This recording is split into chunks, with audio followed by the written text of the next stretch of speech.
And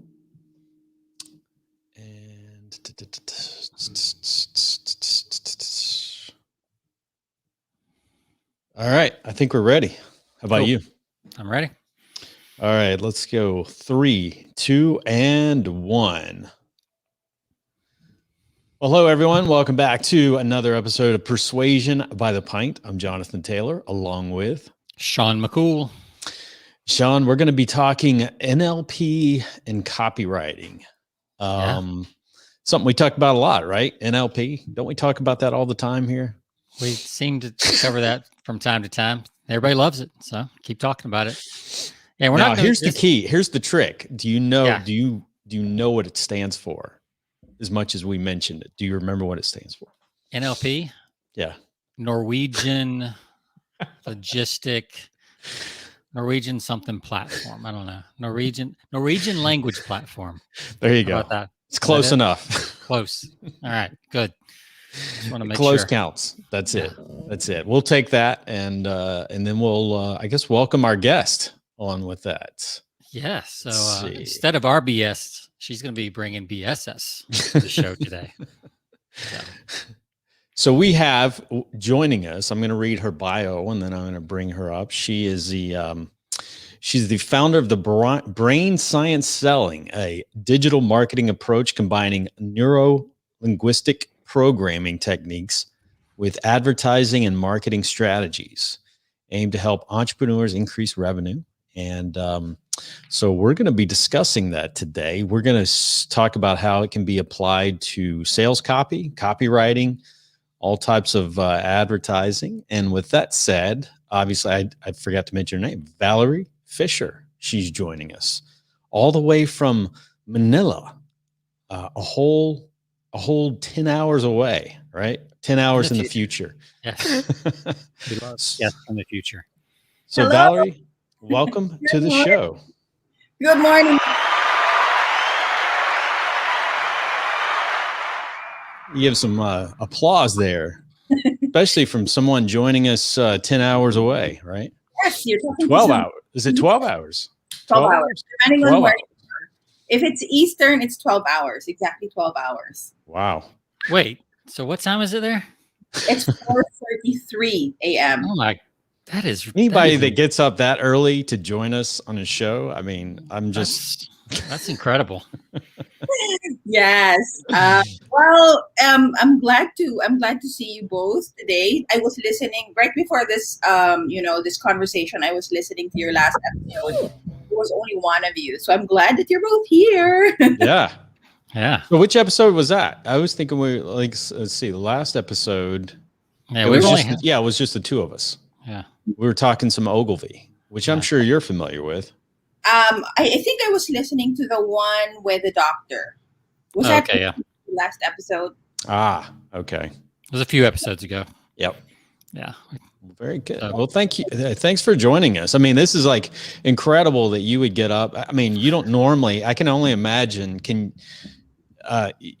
you normally get up this early? I mean, or is it you make a special allowance for us today?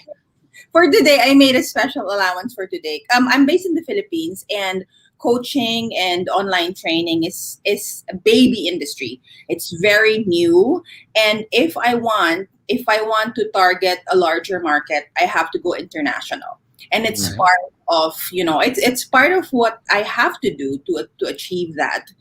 I wake up different times of the day, depending on who's going to do the interview. Like sometimes I have somebody in Europe. If I'm lucky, there's somebody in like Singapore or Hong Kong. Yeah. Easy. Eastern time is always easy because in my head, I don't miss it because it's 12 hours. And sure. I was just in the US a couple of weeks ago. I was there for a month to visit family, my husband's family, and it's easy. It's just easier to manage. I don't miss podcast episodes when it's live. That's why when I emailed you guys, I'm like, is this going to be live? So I don't miss it. Yeah. I wouldn't get up this early on a Saturday for anyone. I don't care whose podcast it was. Yeah. So we really appreciate that. You're welcome. So Valerie, I'm curious. You work, sounds like all over the world, teaching brain science selling, and this that we'll go into. What's is the U.S. still the biggest market, or are there other markets that are bigger now? Because I know U.S. kind of started a lot of the information stuff. What trends are you seeing as far as people wanting this type of information?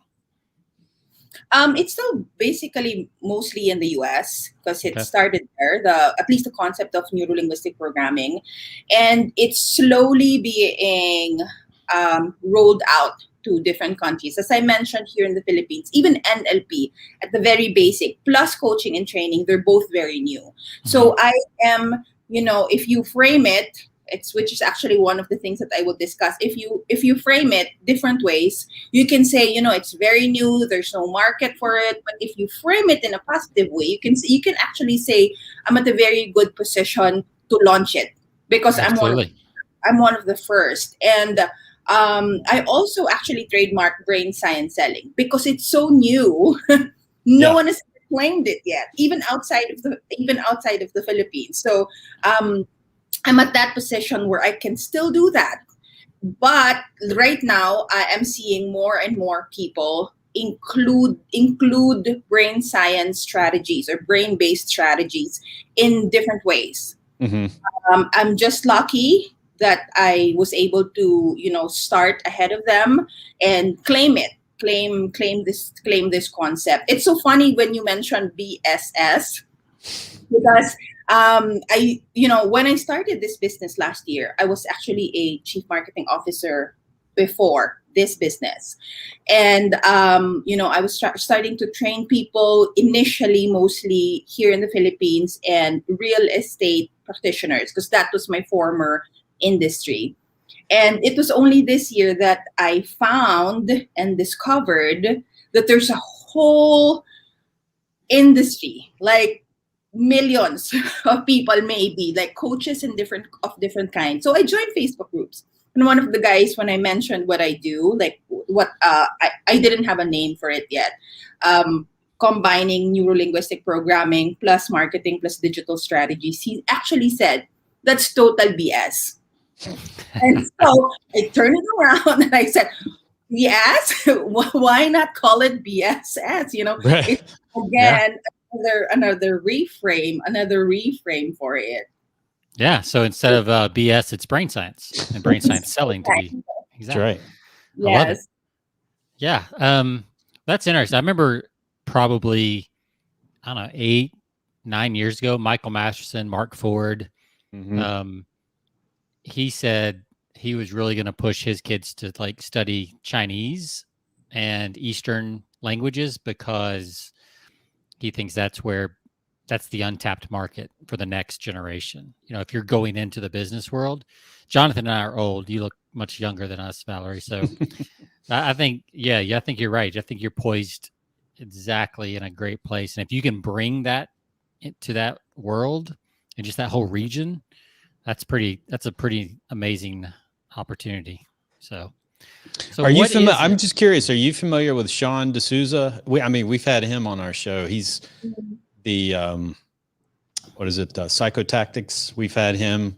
So it's like it seems a little there might be a little similarities there, but I know you've got your own unique brand to this. Australia or New Zealand or one of those, right? I think it's New Zealand. Yeah. New Zealand. So Valerie, kind of tell us what it is you do. You told us a little bit kind of how you got into it, but tell us what is brain science selling, and then we'll kind of start unpacking it. Okay. So I mentioned earlier that I was with the real estate industry. I was a CMO. Right. So I actually have 12 years experience in advertising and marketing because I kind of switch around in an advertising. So one of my first jobs was with McCann Erickson here in the Philippines. It's an events, it's their events group, but still in that large advertising company. And then I switched to client side. I did retail, I did malls, I did real estate. So it's mostly about that. But then in 2018, that's actually when I had my neurolinguistic programming certification. There was just, when you're working in the corporate world, you don't get to do you don't get to have an influence over, bigger decisions. And I was just getting frustrated, and I felt like there was, somewhere out there is my purpose. And I have Philippines at that time in 2018. You can count on your fingers how many NLP practitioners we had then. It was, again, it's very new. So one of my friends is actually a trainer. And so I said, I'm like, I really like you. I like how you're living your life. I like how you're teaching. How do you do that? I wanted to get into how to get into people's brains and how to influence and how to persuade, and just basically, better communication, because I was with marketing. So I did the certification, and that also influenced my decision to quit my job. So after, being in the corporate for 20 years, I'm like, I think it's time for a break. Go find yourself, that story of finding yourself. But that time I had my resources because I had NLP. So, and I was, I was also getting married, etc., etc. I had a friend of mine, lunches, etc. And that morning when I had breakfast with her, I was telling her about my, my journey and about my wedding preparations. And she said, you know what? That idea of yours is very good for digital, for an e-commerce business. So that's actually how it started. So I'm just, trying to take you through my journey. So corporate, and then I co-founded an e-commerce site in 2018, at the same year that I did the certification. And so last year, but after establishing my e-commerce site along with two other friends, I went back to corporate. But then last year, at the start of the pandemic, I lost my job. So I was new. Yeah. Along with 5 million other Filipinos. I don't know how many in the US who actually also, lost their job. But then because I had those resources, I had my NLP certification, I had my digital e-commerce business, and I have established myself, my reputation as a marketer, and also in advertising. I thought, you know what? Do you know anyone who has this kind of combination? I don't know anyone. I started researching. Like, is there anyone out there like me? And this is what's important about, building also your personal brand, because it comes from who you are, what your experiences are, what your story is, what your journey is. And so that's what I did. That's what I did. I just combined it. And so when a friend of mine said, we need a speaker, but we don't have budget because, it's a pandemic and we can't afford an established speaker. And I said, what do you need? What do you want to learn? And he said, we want to learn digital marketing strategies. Very simple, Facebook, how to use Facebook. Mm-hmm. And then I asked him, you want me to do it for you? You want me to do it for you? And then that's when it started. But then I changed it up. Instead of just teaching people how to use Facebook, which is all in YouTube or on Facebook even, all of these tutorials, I included NLP techniques, NLP concepts in that module, and that's where it started. I actually use the same. So what I teach, I use, and that is why I am able to really grow this business. Big, at least by Philippine standards. I was able to do 200 paid live trainings in my first year of business. Wow. Because I include those. And brain science selling, it's basically, again, neurolinguistic programming, using what you know about how people think and influencing their behavior using advertising, marketing, and digital strategy. So that's that. And then I also created the framework, which I call PRIME. So it's basically, acronym for priming, rapport, intent, meta, and Milton models, which are language patterns in NLP, and emotion. Mm-hmm. So, in whatever form, like what you said, I think we're going to talk about copywriting, but even with webinars, for example, you can use the same concepts of priming, how to create rapport, build rapport, because it's so difficult. We're limited to the four corners of the screen. How do you really create rapport with Yeah, that? I definitely want to dive into that because I was Yeah. in sales, Jonathan's in sales, and like when you're face-to-face selling, rapport is pretty easy. It's not, I mean, there is some skill that we probably take for granted at this point, but like Sure. learning to build rapport in person's pretty easy. If you're a decent human, you can kind of pull it off, right? But I've always wondered about that in copy, and I still always I think about it pretty often when I'm writing copy is how do you really build that kind of rapport in copy? So I'm curious to hear more about that. Go through the acronym, the PRIME acronym one more time. So it's priming, rapport, Intent. intent.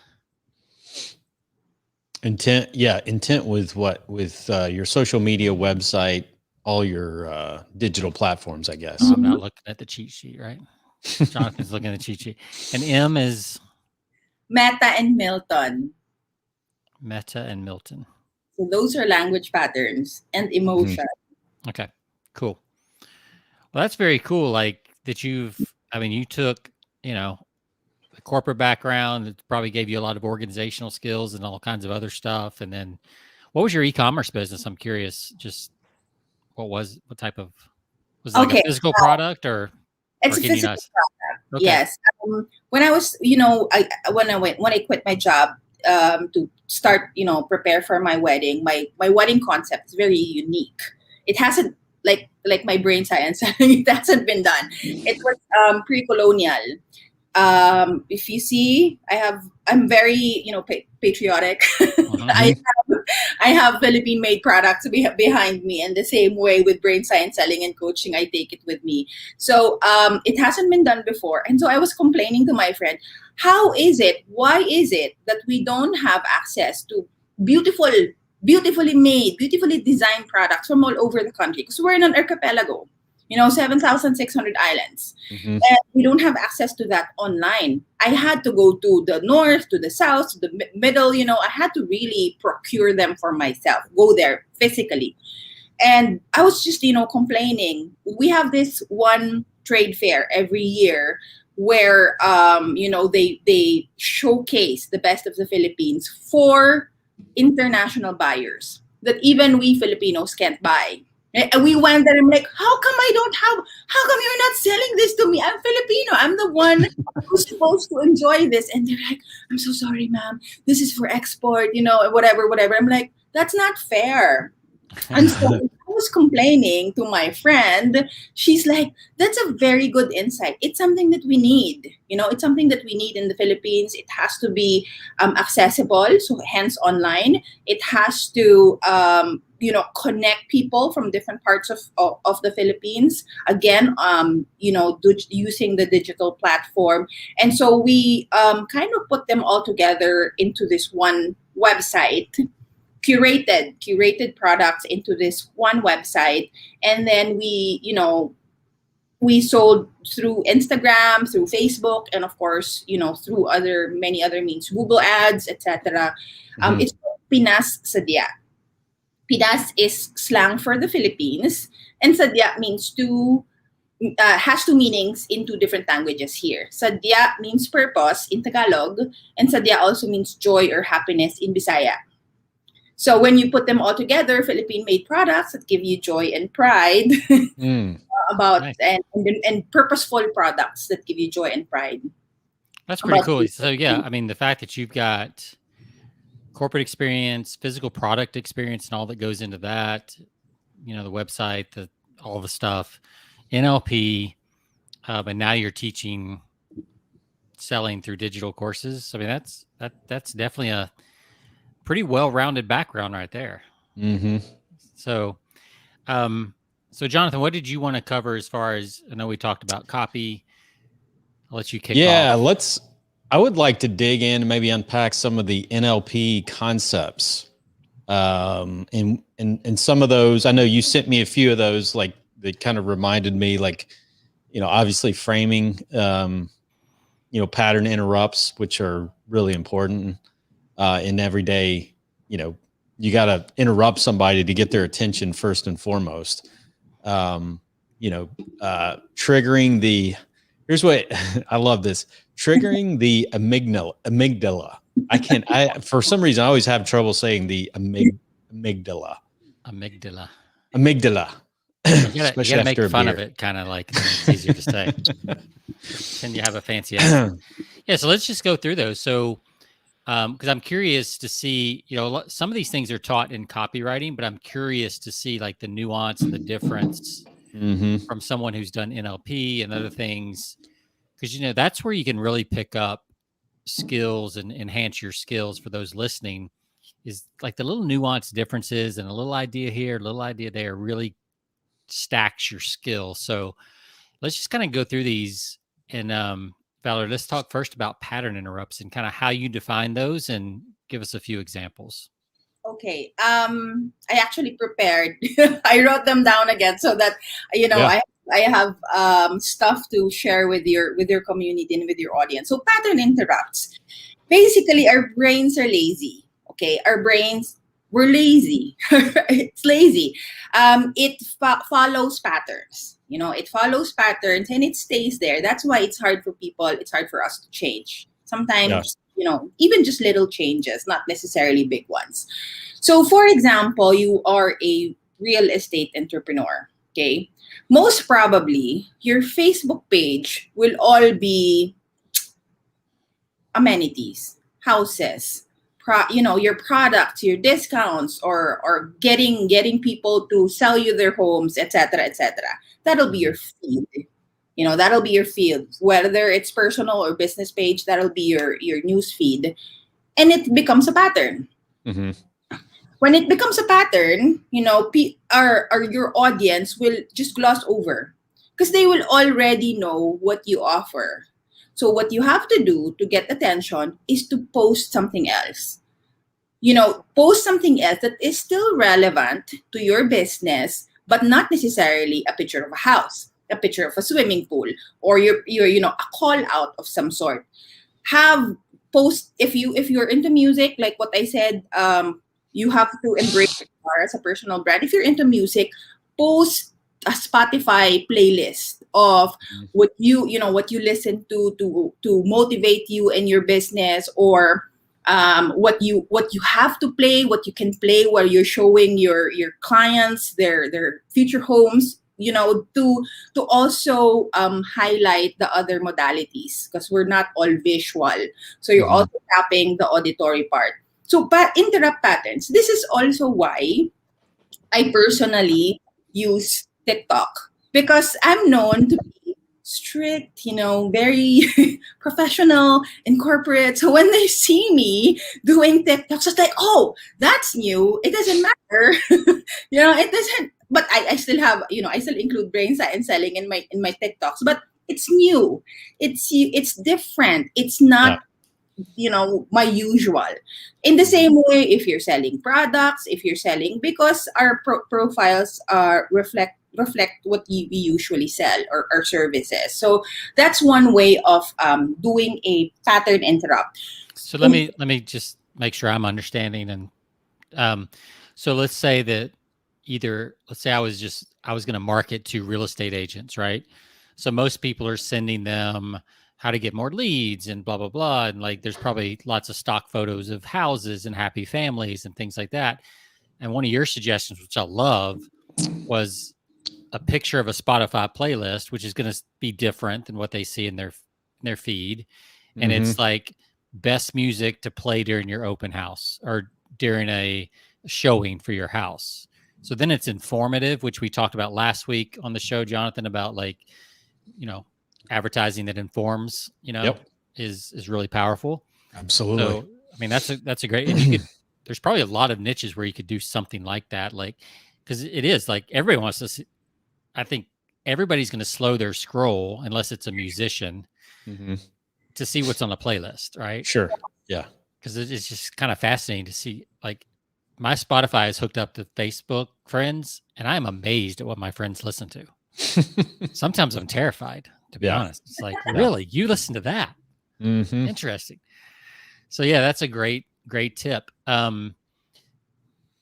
Do you Yeah, think I would think image? anything that's like culturally relevant or like Mhm. pop culture that's relevant to pop culture could be utilized to kind of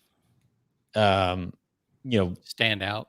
yeah, to stand out and interrupt, somebody's typical train of thought, so you could use, TV shows that are popular or, movies, song list, playlist, anything that's going on in the news, probably that's newsworthy, although you got to be careful on that one.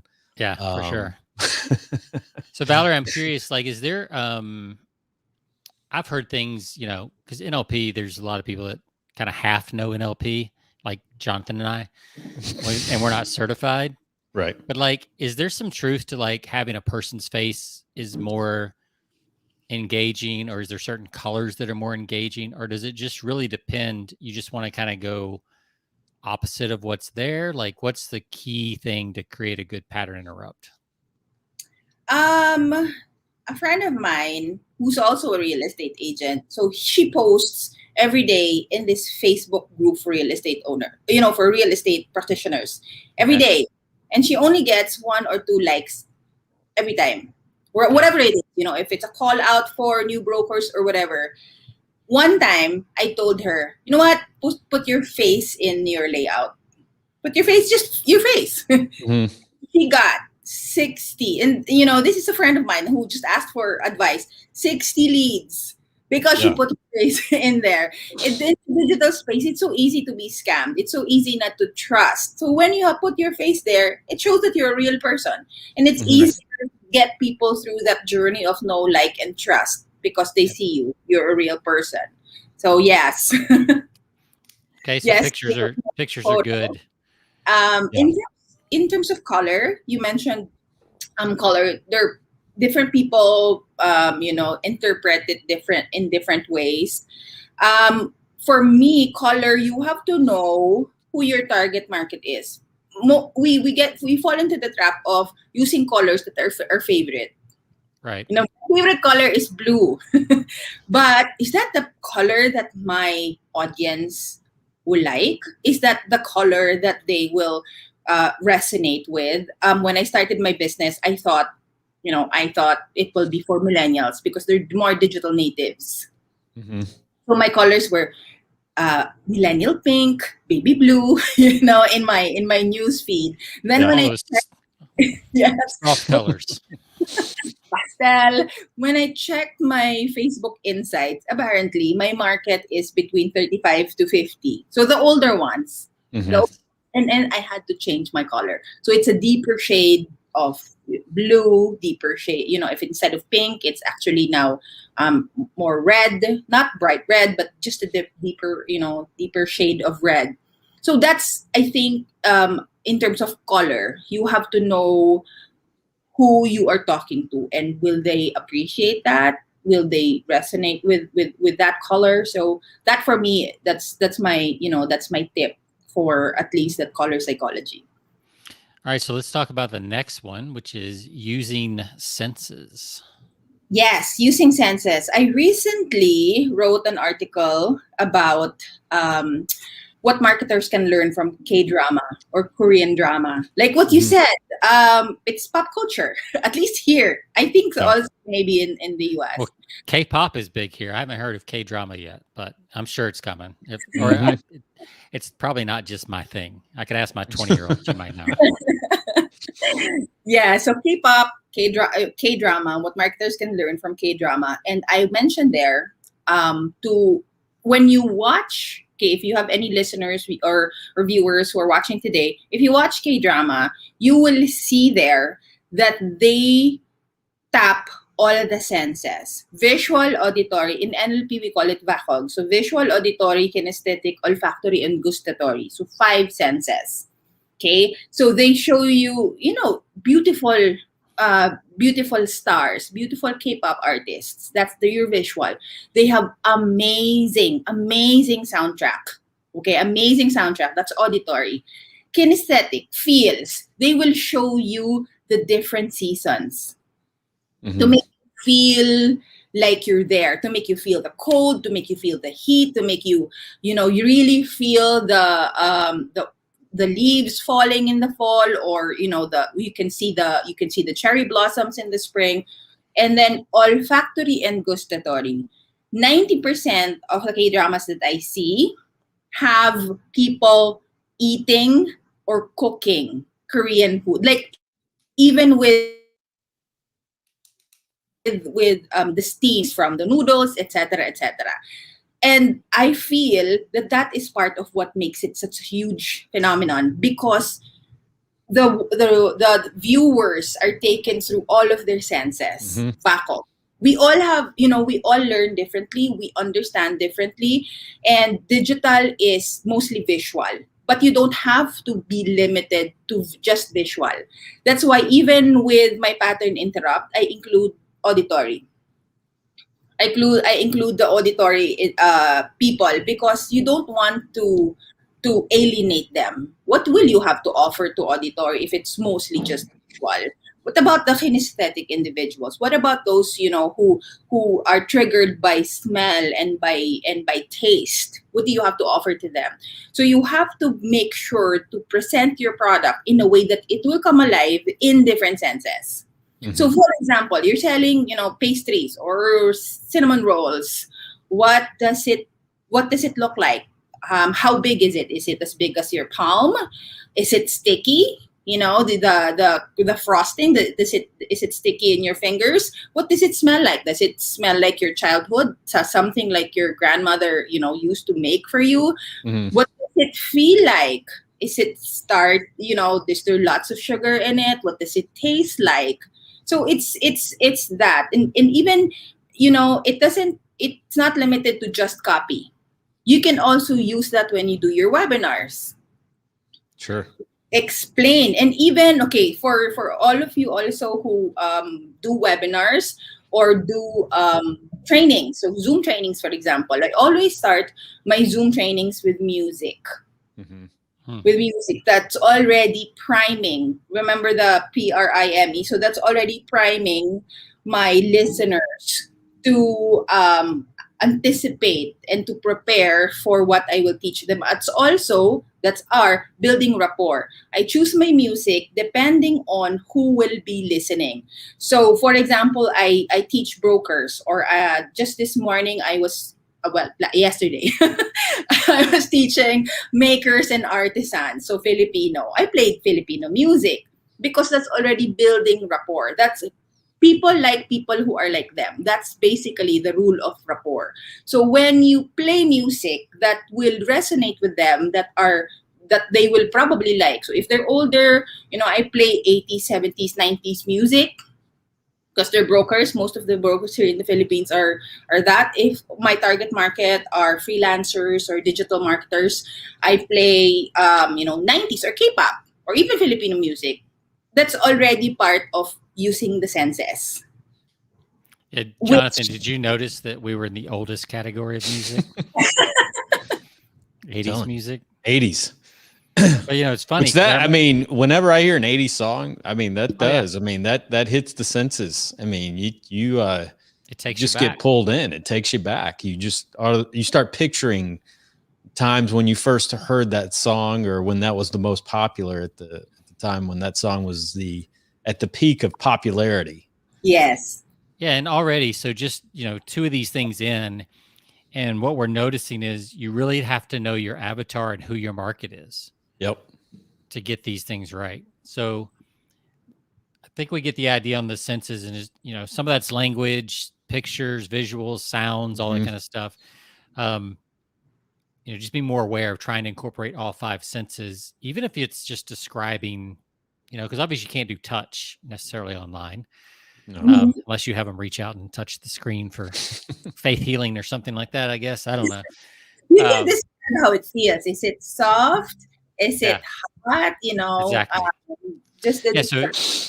So you got to get into the more descriptive words, not just It makes me think words. of we talked about how many times we've referenced that Bill Bonner ad where the International Living ad. Yeah. So that puts you right there where you're right in the garden. Yep. Yeah, exactly. You can smell the fresh air. that's as descriptive as you can get, you know, in hitting all of these senses. Yep. So this next one is one of my favorite things to use, and people that I write for a lot of times, clients hate it. Like they don't get it. And I use these in my email links. Like all my email links and are hyperlinked or embedded commands that are, so the hyperlink shows up as an embedded command.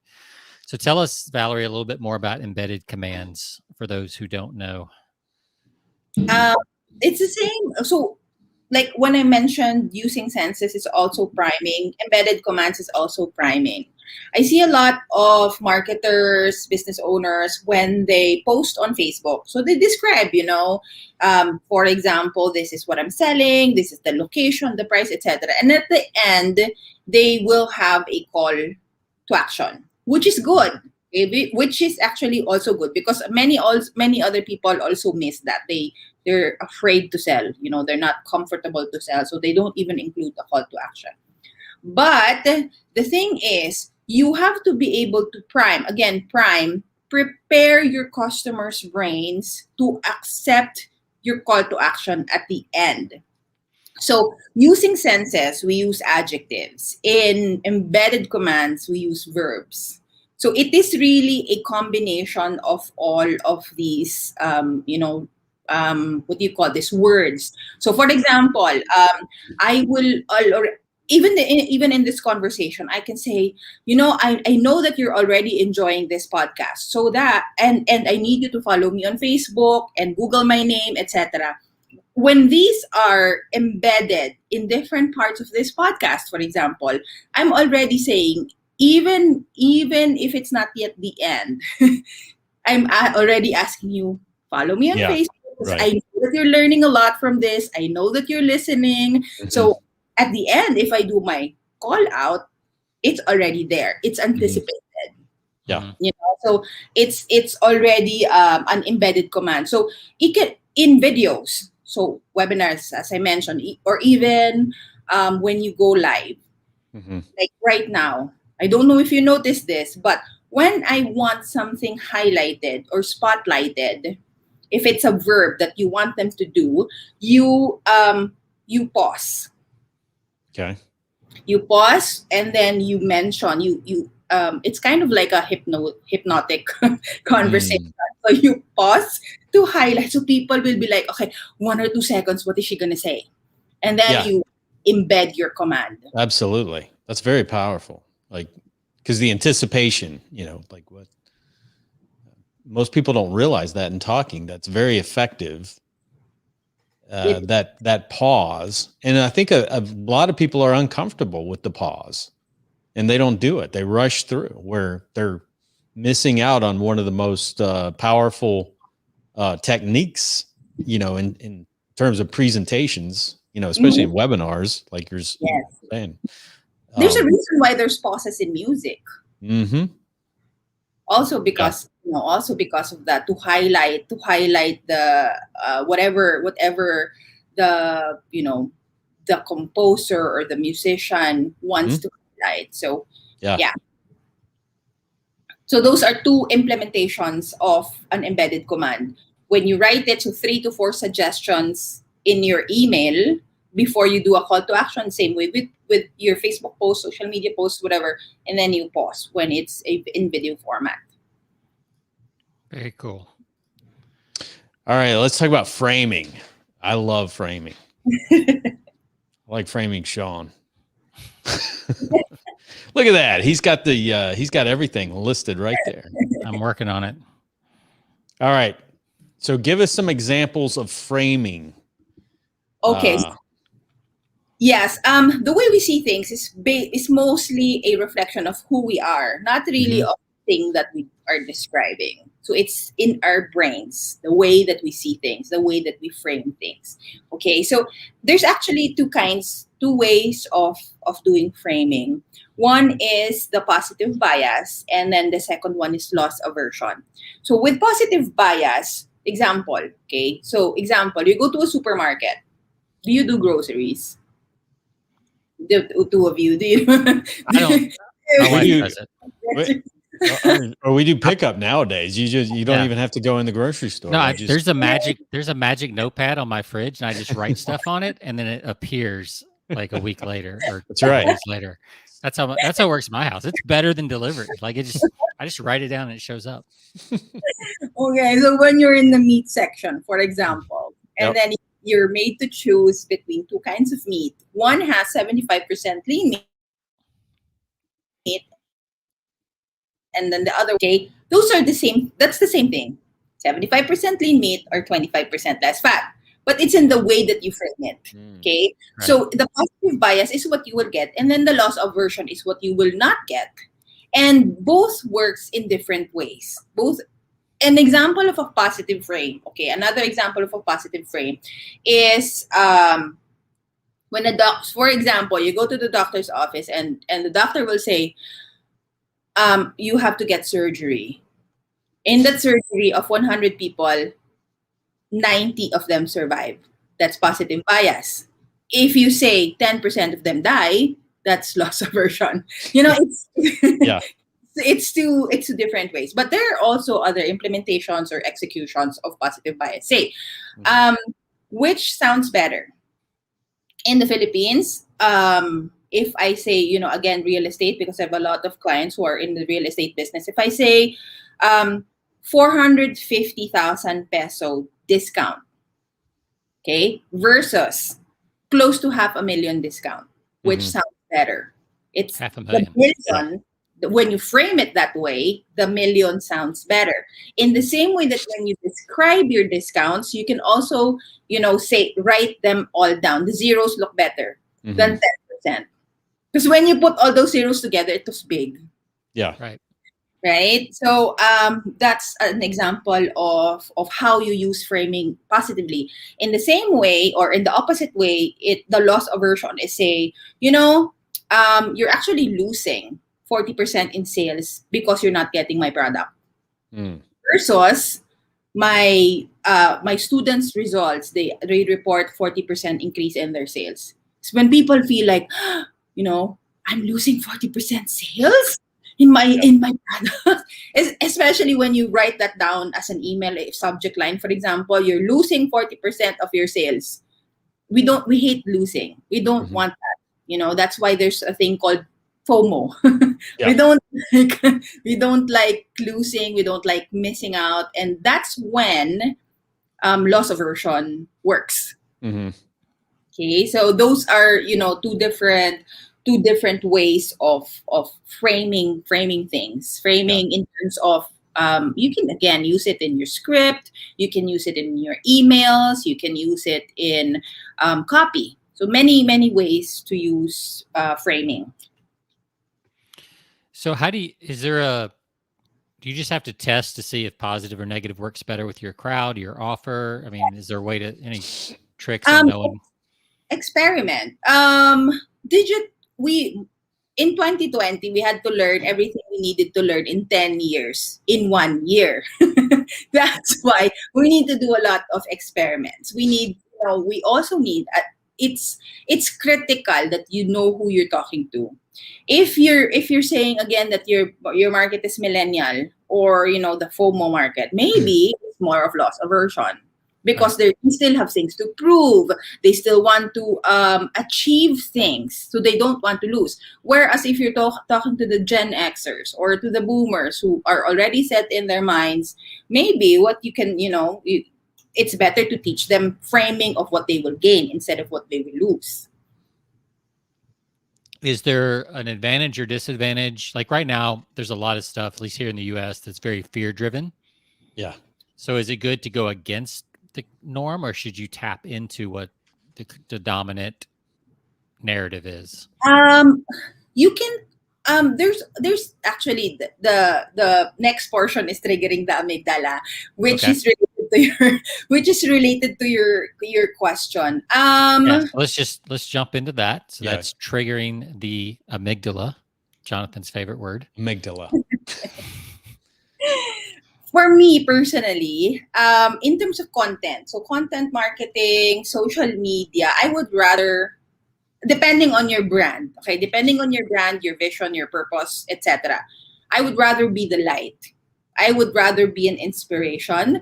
So personally, I would go for positive biases instead of loss aversion. But I know a lot of people, marketers, who go to that route, who go to the Right. fear and anger and scarcity and all of those things that trigger the amygdala.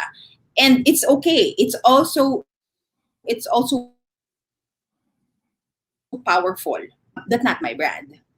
So you have to know again Yeah. what who you are, what your brand is. Well, and I think it's like we've always said, I think people, generally speaking, and it really depends on your audience and your industry, but people are more fearful of losing than they have motivation to gain. So they're more interested in hanging on or keeping what they have, and not losing out or not losing than they are of maybe getting ahead, typically. Not always the case, but generally speaking, I think most of the time that works for the general public. Mm-hmm. Well, it's interesting because there's a blog that I wrote for at one time, Market Angel Hack Life, huge personal development blog. Mm-hmm. So you would think a lot of their articles would be very positive, but all their headlines skew negative and a little bit more fear-based. Mm-hmm. And I asked him one time, I was like, is that, have you just, because it's kind of weird that you're self-help and everything's kind of negative. And he's like, yeah, that's what works. And we usually turn it in the article right to a more positive. So we leave them positive, but we bring them in with negative. So maybe that's something, for those of people that maybe don't feel quite right about negative, you don't have to stay negative. No. You can start there and then very quickly you can turn it. Yeah. Yes. So that's actually related to the amygdala part, the loss aversion. So we have, different parts of our brain. The two major parts are the limbic system, which is where our emotions are, and then also the neocortex, where logical, the more logical reasoning brain, cognitive brain is. In your limbic brain, there is a pea-sized part of our brain, which is called the amygdala. Okay, the amygdala. So when you use words that entice urgency or fear, like what you were saying, it probes that part of our brain. And when it does, so when you say those words, when you read those words, stress-related hormones or neurotransmitters are released. So what happens is it ambushes. Okay, it takes over the cognitive part of the brain. Yeah. It doesn't matter because it's instinct, it's self-preservation. I don't care, I'm not gonna think about this, I'm gonna save myself, because that's really how we started from our ancestors. We have to save ourselves. So when words are when you listen or when you hear those words, it takes over. It's the same reason why at the start of the pandemic, toilet paper was like the most important thing. Was that true there as well? Or was that just a US thing? No, not here. Okay. Yeah.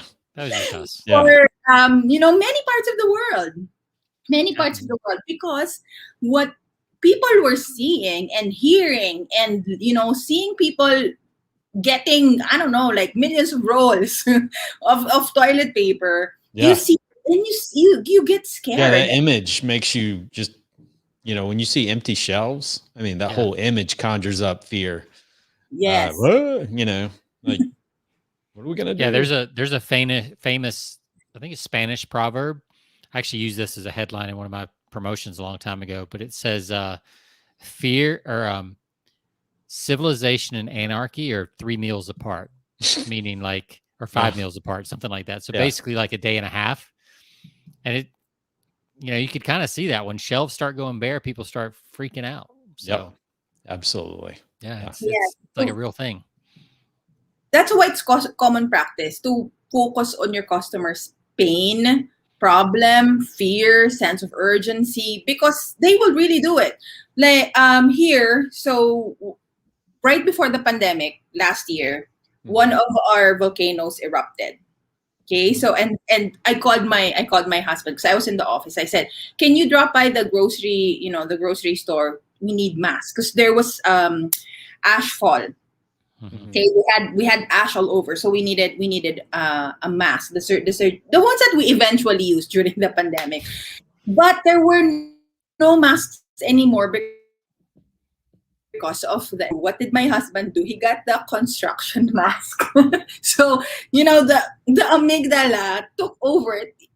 Construction mask. What are we gonna do with that? But the logical brain flew out the window. It doesn't matter. You said mask.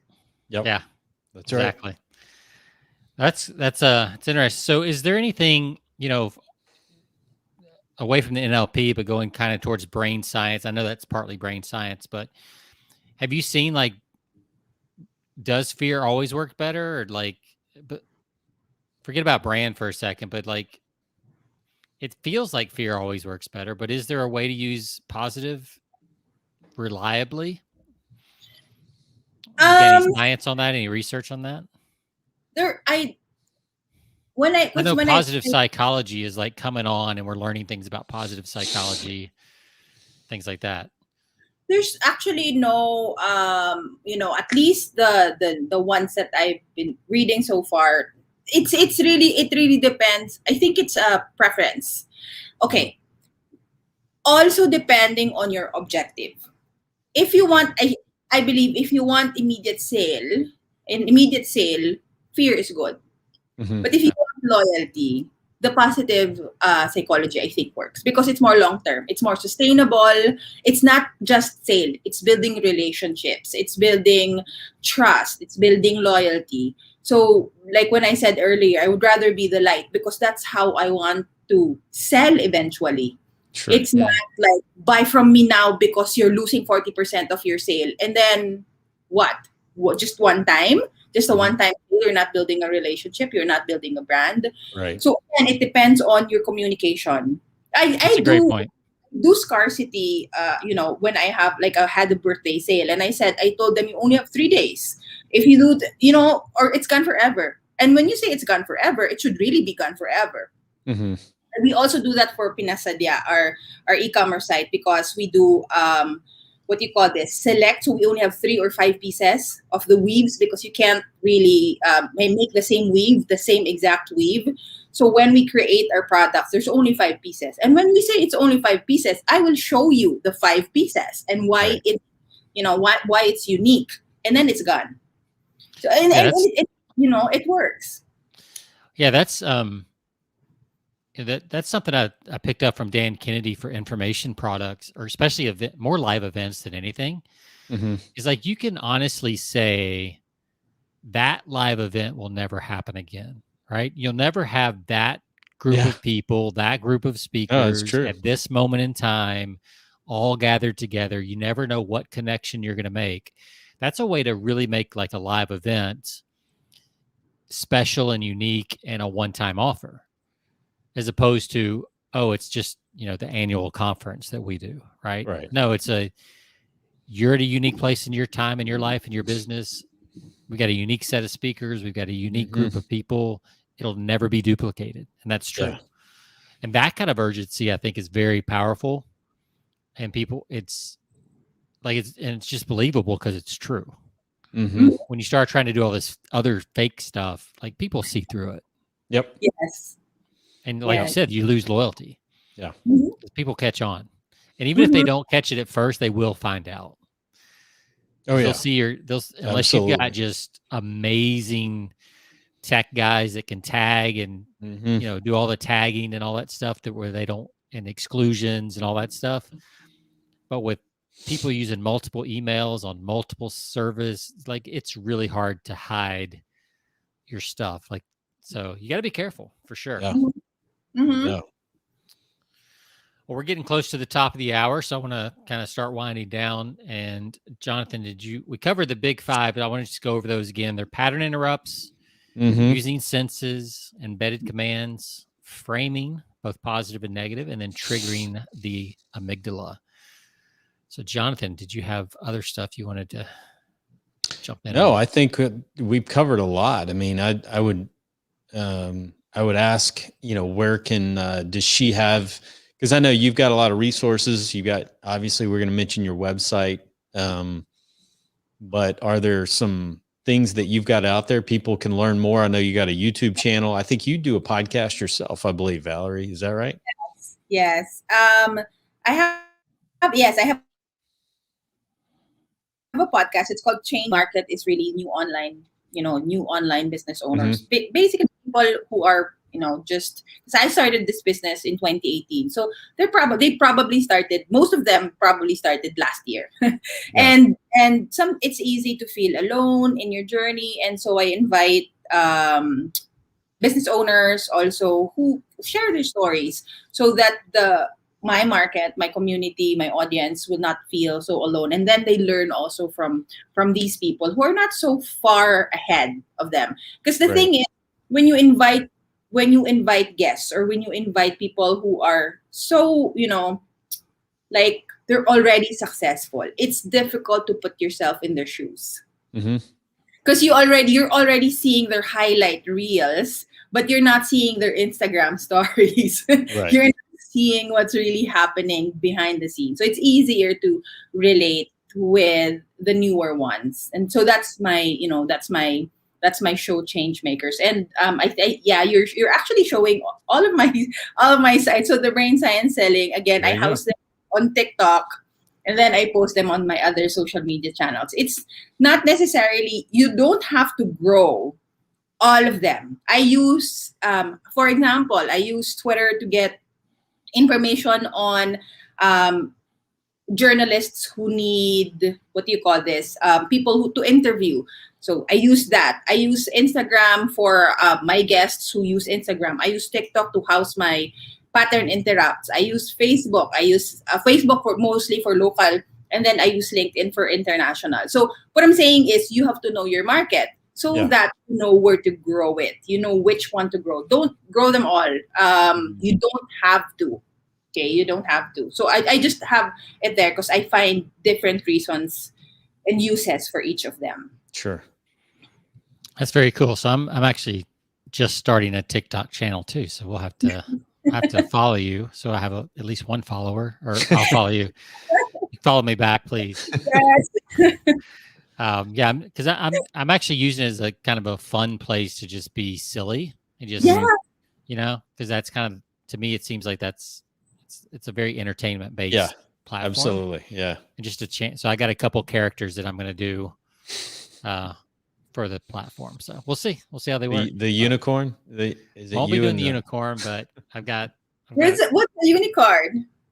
I have a unicorn onesie that I wear from time to time. It's kind of crazy, but do you know that the group of unicorns? Do you know what it's called? I don't. It's called a blessing. Blessing. It's like, that's a real thing, or is that? Yeah, that's a real thing. I actually just did the TikTok on it yesterday. Oh wow! I didn't know that.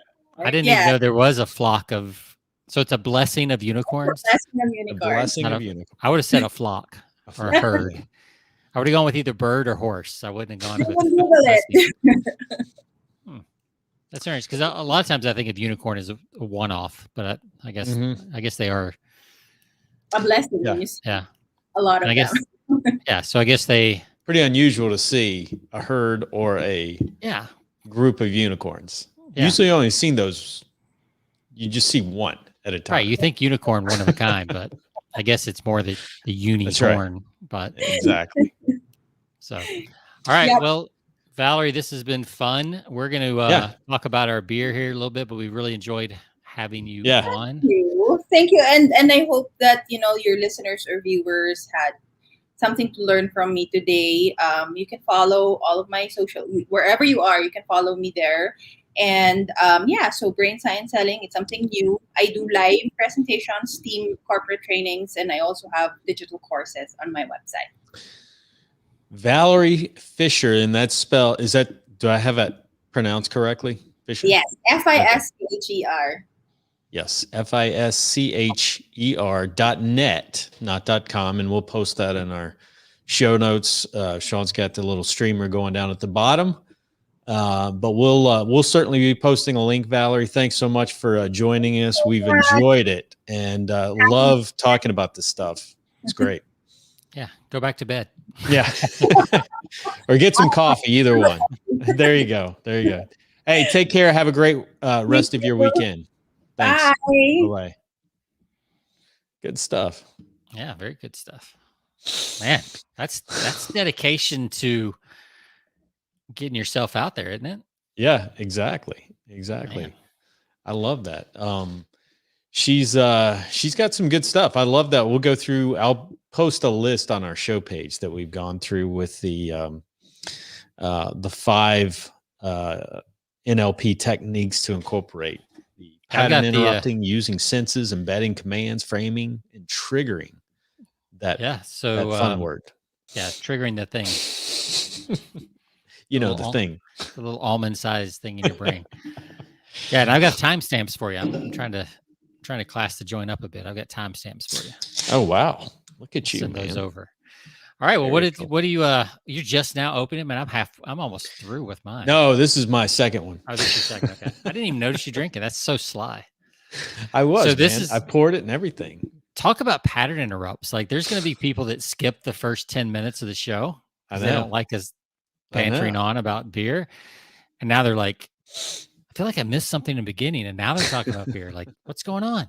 It's a pattern interrupt. It's exactly right. We want to drive the lesson home. That's right. That's right. So if you tune into our show just for the beer rating alone, and you've already clicked away or you've already left, you are missing something, because we got some good ones. I think I've got a good one. Yeah, mine's good. Okay, cool. So that makes 2. We've got on my end, I have another Founders this week, but it is the new Founders Oktoberfest, German style Marzen. So I'll give you a little background. This is just came out this month, the month of August. It's available only August through September. So forget about October. An Oktoberfest, but you can't get it in October. It says it says blink and you'll think you're in Bavaria, which is one of my favorite places to visit. We went in on the tradition with this Oktoberfest using imported German malts, hops, with a beautiful lager yeast for the finish. Pours a gorgeous copper hue with rich malty and slightly sweet backbone. Our version is akin to beer poured in the early days of Oktoberfest, and yes, it adheres to the Rhine. What is this? The Rheinheitsgebot Prost. There we go. So it's something German, but 6%, only 6% ABV, 20 IBUs. So all right. And I've already been sipping on one, so I can tell. I'm going to pour this one, but I'll let you describe yours. Cool. So I'm going to share my screen just because I can. Oh, for those that are. Oh no, I still haven't set this up properly. Never mind. All right. So this is Polar Eclipse. Oh, can you see that? Mm. So Polar Eclipse. It's an imperial chocolate stout, from Rough Tail Brewing Company. It says a total eclipse of the heart. Light won't penetrate the Polar Eclipse Imperial Stout. Seriously, it's a total eclipse of the heart, like Bonnie Tyler came up with this beer or something. There's a nice 80s reference. I know. Give me heads up. We could have queued up the music, Yeah, this Imperial Stout is loaded with roasty malt flavor while still being jam-packed with notes of chocolate from malts and cocoa nibs. A truly full-bodied beer that gives an intense yet uniquely balanced experience, not like unflirting with a Peruvian sex panther. Wow. He did that strong. Did you say a Peruvian sex panther? Yeah. Okay. I'm afraid to Google that, so I'm not even going to go there. style Imperial Stout, and is 9.5% ABV, 35 IBUs, and an SRM rating of 40, whatever that is. No idea what that is. It's SRM. Gosh, all these new terms. Like, you'd think we would have this figured out by now. I know. We thought we had it covered with IBUs and ABVs, and they throw I know in it took us another. like a year to get IBUs figured out. Like, I don't know. Oh, man. Just More feel research. dumber every episode. Yeah. Oh well, who cares? We're having good beer. That's all that matters. So, so what do you rate yours? You're very into light. Well, let's go ahead and do our toast, even though we've been drinking.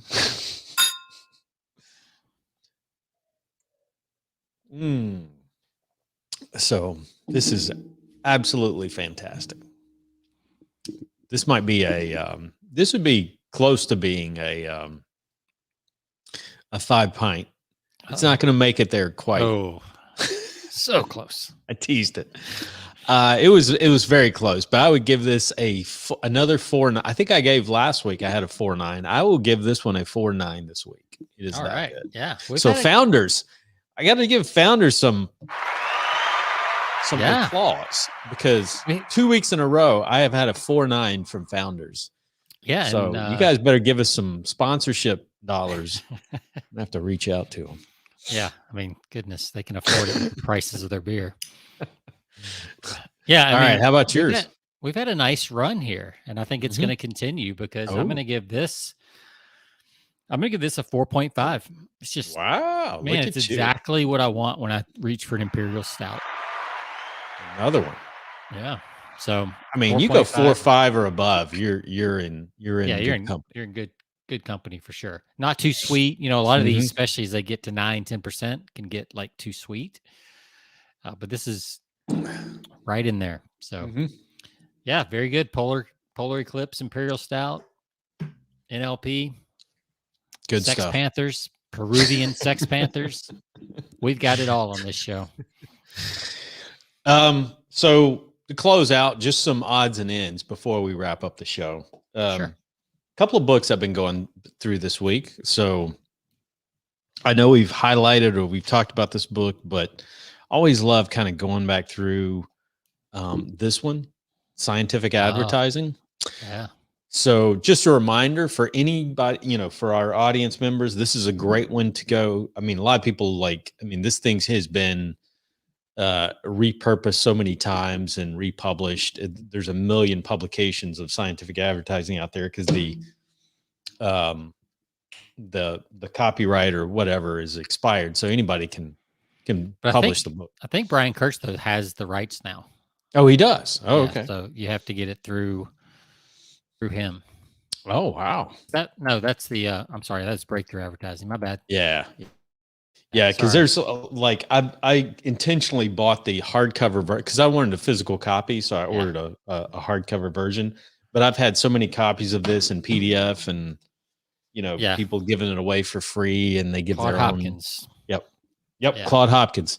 So one of the things I love about that, and it was one thing I was telling a company this past week, is like the whole description of what sets you apart in your copy, talking about the story of Schlitz I think it was Schlitz beer. Schlitz beer. Where everyone was saying Pure was using the, at that time was using the Pure label, was using the, hey, we're the purest beer, on the market. And so, what he did to set himself apart, he went actually to the brewing company.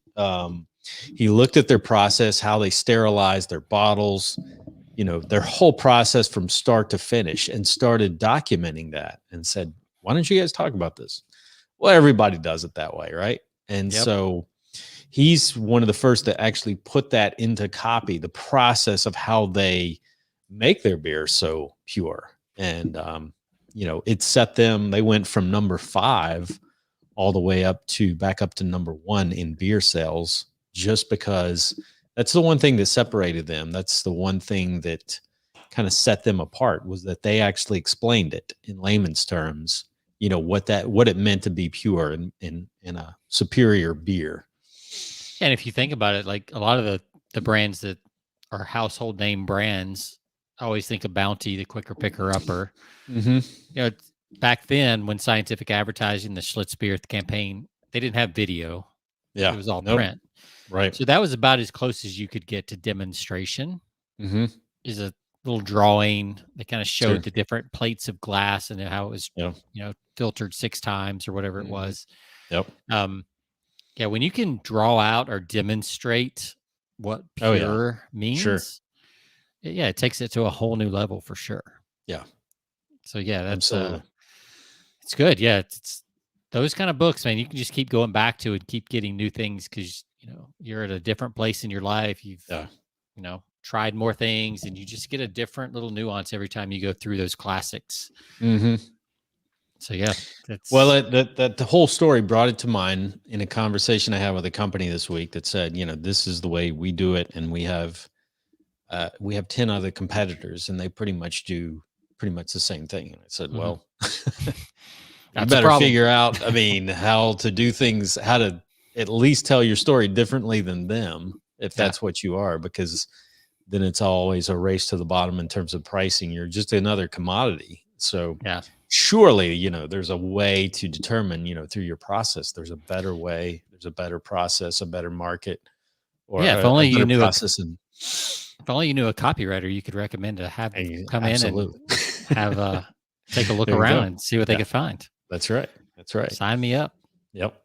That's why I love it. You know, Bob Bly, again, going back to Bob Bly's talking about writing a lot of because he's done, you know, he has a background in chemistry or the chemical industry. And he talks a lot about writing that, using that process of, and you've probably, you know, I know you've been you got you know, in the financial copy background, but I'm sure you've done like the, working with these companies like the granite countertops and things like that, how they do things different, you know, how many granite countertop companies are there out there? So lots. And sometimes, so I'll usually say you can usually find something unique Yeah. in either the process or the people. Yeah. So either the people of the company are a little bit different, or the process is either different or like Schlitz, just not talked about. Yeah. To your end user. Like it's an industry standard, but nobody's explained it to the end user, right? Right. So even for something like installing granite countertops, which is one of my clients, you know, I could feature something about, it could be something as simple as their delivery truck has upgraded suspension. Mm-hmm. Like that could be a feature that you could put, you're not going to build the whole company around it, but it is something you could feature in an email, space ad. You know, I mean, we just did some billboards for them in one of the cities that they're in. And one of their advantages is they have a huge outdoor rock yard where they keep the slabs, and there's 2,000 slabs. Yeah. So we featured that, you know, 2,000 slabs in stock. Yeah. Right. You know, so has nothing to do with price, but even though everybody's buying the same thing, white granite or white quartz right now, they still want to think that they want to look at 2,000 slabs. Yeah. Like they want to know that they have the choice, even though they're going to buy what they see on HGTV. You know? Exactly. Right. Because one of the advisors to the company emailed me. He was like, man, I really appreciate like unique granites and things like that. And I was like, that's great. But everybody's watching HGTV, and they're going to do what they see there. Right. Everybody wants white quartz or white granite or white marble because that's the trend right now. You know, sure. 10 years ago, everybody wanted black. Now everybody wants white. Yeah. And in between there, it was like this brown gold color. And guess what? In another 10 years, black will probably something will be back. Yeah, something will be back. We'll be back to mustard laminate. I don't know. Hopefully not. It'll be more eco-friendly or something. I don't know. It'll be something. It won't be exactly the same. It'll be different. Right. You know. Right. So that nobody has it, and you have to upgrade still.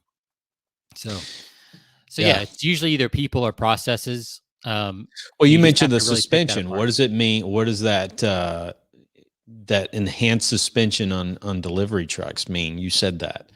Well, that means you might not they might not break a top on the way to your house, or right. And which means what? It means it would get delivered on time. Yeah. Right. Because a lot of people, they're on a schedule when they're doing their counters. Maybe it's a party coming up. Maybe, they're waiting on contractors. So if you can, and everybody's heard those tales of stuff either being back ordered or gets broken on the way or whatever. So that feature would be like kind of an ease of mind thing, we got a 99.9% safe delivery record. Yep. Something like that. Which probably every granite company out there has. But nobody says we have a 99.9% safe delivery record. Like we get your countertop to you in one piece on time. Like that would be a big deal for a lot of people, just because of the whole process. And when your kitchen's torn up, it tears up your life too. Yep. So you want that assurance that it's going to be delivered on time, which means in one piece and all that kind of stuff. So you can kind of draw out any one aspect of that kind of process and, kind of blow it up into something else. And again, it may not be the thing that drives the entire company, but it's a great ad or campaign or flyer or whatever. Yeah. Talking point for your salespeople, lots of things. Yep. But it's always somewhere in the people or the processes. Like it is. That's what separates you. Yep. Ultimately, that's the process, the people.